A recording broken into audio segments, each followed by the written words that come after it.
Mesdames et messieurs, bonsoir. Ravi de vous retrouver cet après-midi pour l'actualité internationale. Tout de suite, le sommaire. Au sommet de cette édition, en Guinée-Conakry, le pays organise son premier scrutin depuis le coup d'État de 2021.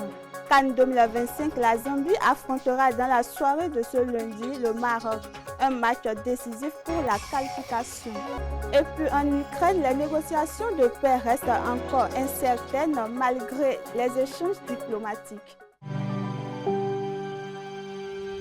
Tu viens d'avoir le bac ou tu veux te reconvertir dans un domaine d'avenir, faire le choix du numérique et rejoindre l'école supérieure d'administration, d'économie, de journalisme et des métiers de l'audiovisuel, ESAE. De nouvelles filières sont disponibles dès cette rentrée: informatique et multimédia, informatique industrielle et maintenance, réseau informatique et télécommunications, système informatique et logiciel, sans oublier les filières initiales: administration générale, administration des finances, administration des affaires, sciences juridiques, sciences économiques, sciences de gestion, journalisme et métiers de l'audiovisuel. ESAE est disponible sur 4 sites: Cotonou-Badjoumendé, Cotonou-Akpakpa, Abomey-Calavi et Parakou. Pourquoi choisir l'ESAE? Des formations conçues pour le marché de l'emploi, des enseignants expérimentés et passionnés, des infrastructures modernes avec équipement de pointe, des opportunités de stage et d'emploi garanties. Les inscriptions sont en cours et les places sont limitées. Ne rate pas ta chance,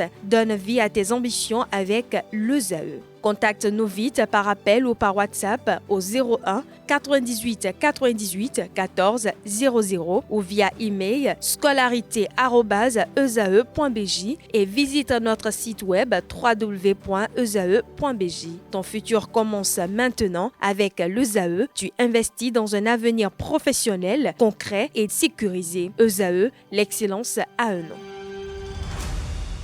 Mesdames et messieurs, bonsoir et bienvenue dans ce journal. Comme je l'annonçais en titre, la Guinée-Conakry organise sa première élection depuis le renversement d'Alpha Condé en 2021. Ce scrutin marque l'aboutissement d'un processus de transition engagé il y a 4 ans sous la direction du général Mamadi Doumbouya. Reportage à suivre. Les Guinéens votent dimanche pour élire un nouveau président lors de la première élection depuis le coup d'État de 2021. Ce scrutin est l'aboutissement d'un processus de transition qui a commencé il y a 4 ans lorsque Doumbouya a évincé le président Alpha Condé. Selon ses détracteurs, le général Mamadi Doumbouya, chef des militaires au pouvoir, s'est employé à réprimer la principale opposition et les dissidents, ce qui fait qu'il n'a pas d'opposition majeure parmi les 8 autres candidats en lice. L'élection se déroule dans le cadre d'une nouvelle constitution qui révoque l'interdiction faite aux chefs militaires de se présenter aux élections et qui prolonge le mandat présidentiel de 5 à 7 ans. Cette constitution a été approuvée à une écrasante majorité lors d'un référendum en septembre, bien que les partis d'opposition aient demandé aux électeurs de la boycotter. Outre l'affaiblissement de l'opposition, les militants et les groupes de défense des droits affirment que depuis le coup d'État, la Guinée a vu les dirigeants de la société civile réduits au silence, les critiques enlevées et la presse censurée. Plus de 50 partis politiques ont également été dissous l'année dernière.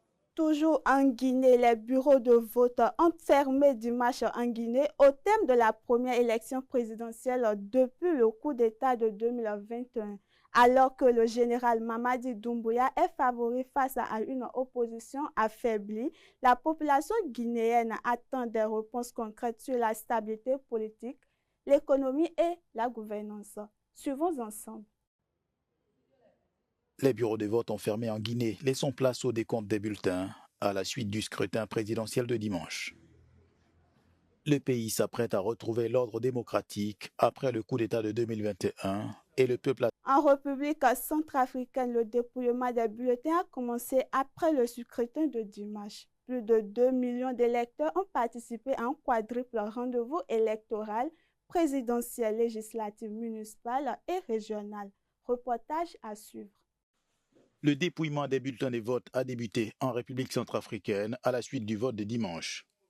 Plus de 2 millions d'électeurs étaient appelés aux urnes pour un quadruple scrutin historique, présidentiel, législatif, municipal et régional.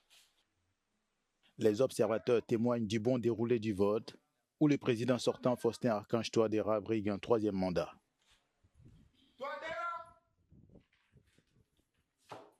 nous pouvons dire que le scrutin s'est très bien déroulé. Il n'y a pas eu d'éléments majeurs.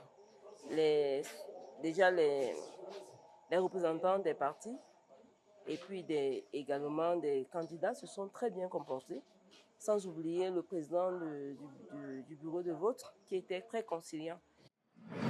6 autres candidats défiaient le chef de l'État, dont 2 anciens premiers ministres, Anissé Georges Deleguélé et Henri-Marie Dondra, qui ont tous deux résisté à des tentatives de disqualification pour nationalité étrangère présumée. Le principal parti d'opposition, le BRDC, a boycotté l'élection qu'il juge biaisée. Ce lundi, la Zambie affrontera le Maroc pour la 3e journée du groupe A de la CAN 2025. Un match crucial pour les Chipolo qui cherchent à se qualifier après 2 matchs nuls contre le Mali et les Comores. La Zambie s'apprête à affronter le Maroc ce lundi pour la 3e journée de la phase de groupe de la Coupe d'Afrique des Nations 2025.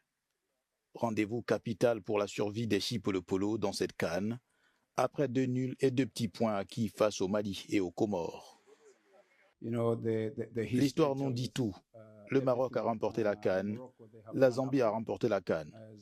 Cela nous montre que ce match est en réalité un match de 50-50. Tout peut arriver dans le football.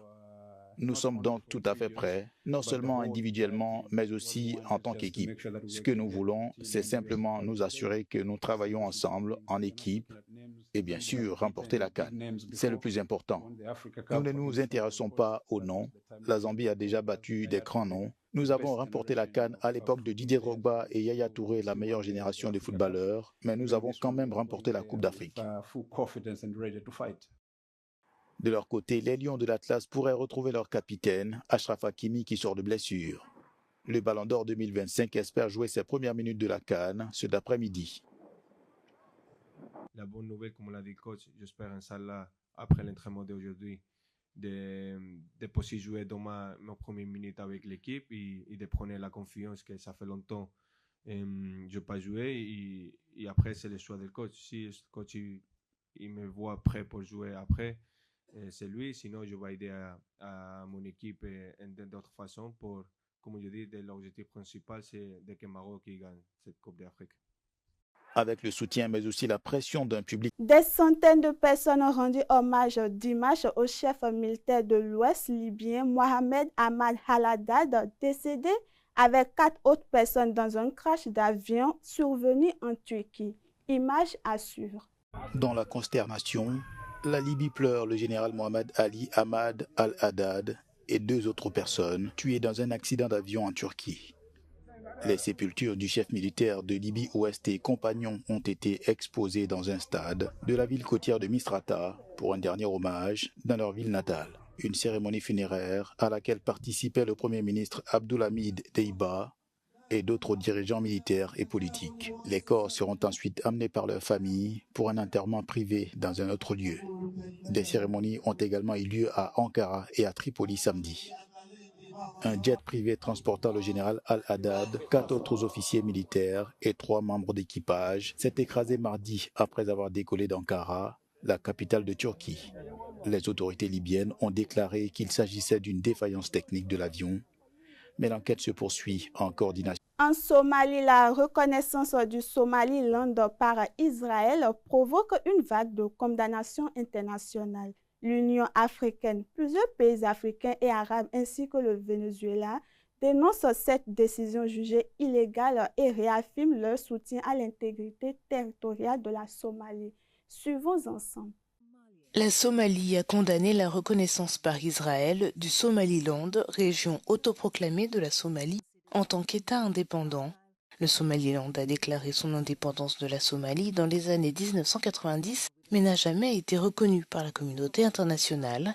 Vendredi, le bureau du Premier ministre somalien a déclaré dans un communiqué que le Somaliland est une partie intégrante, inséparable et inaliénable du territoire souverain de la République fédérale de Somalie, en rejetant la reconnaissance israélienne comme illégale. La Somalie a clairement indiqué qu'elle ne permettrait pas l'établissement de bases militaires étrangères ou d'arrangements sur son territoire qui l'entraîneraient dans des conflits par procuration ou importeraient des hostilités régionales et internationales dans cette région. En outre, des pays comme l'Égypte, l'Arabie saoudite ou encore le Nigeria, ainsi que des organisations internationales comme l'Union africaine, la Ligue arabe, le Conseil de coopération du Golfe et l'Organisation de la coopération islamique ont condamné la reconnaissance du Somaliland par Israël. Ils ont déclaré que les actions d'Israël constituent une menace sérieuse, qu'elles violent la Charte des Nations Unies et le droit international et qu'elles représentent une ingérence flagrante dans les affaires intérieures de la Somalie. Après des échanges avec Volodymyr Zelensky et Vladimir Poutine, Donald Trump évoque des progrès vers la paix sans avancée majeure. Des désaccords subsistent, notamment sur le Donbass et les garanties sécuritaires américaines. Image à suivre. L'Ukraine et la Russie proches d'un accord de paix, c'est en tout cas ce que veut croire Donald Trump après sa rencontre avec Volodymyr Zelensky en Floride, précédée d'un échange téléphonique avec Vladimir Poutine et suivi d'un autre avec les Européens. Des discussions autour du plan de paix d'abord proposé par les États-Unis, puis retravaillé par l'Ukraine avec l'Europe, qui jugeait la première version trop favorable à la Russie. Nous avons eu une excellente discussion avec les dirigeants européens. C'était approprié de les appeler après notre réunion. Nous avons couvert à peu près 95% des points, mais nous avons fait de grands progrès pour mettre fin à cette guerre, qui est vraiment, sans aucun doute, la guerre la plus meurtrière depuis la Seconde Guerre mondiale. Des progrès mais pas d'annonce majeure, tout n'est pas réglé, notamment l'épineuse question du Donbass. La Russie réclame le contrôle de la totalité de la région avec un retrait complet des troupes ukrainiennes. Kiev propose de geler la ligne de front sur les positions actuelles, sans céder officiellement de territoire à Moscou. Il y a un différend à ce sujet. Ils vont donc devoir régler ça. C'est une question qu'ils doivent régler. Mais je pense que cela va dans la bonne direction. Volodymyr Zelensky veut aussi obtenir des garanties de sécurité de la part des Américains en cas d'accord de paix. Donald Trump l'a évoqué, mais compte fortement sur les Européens à ce sujet.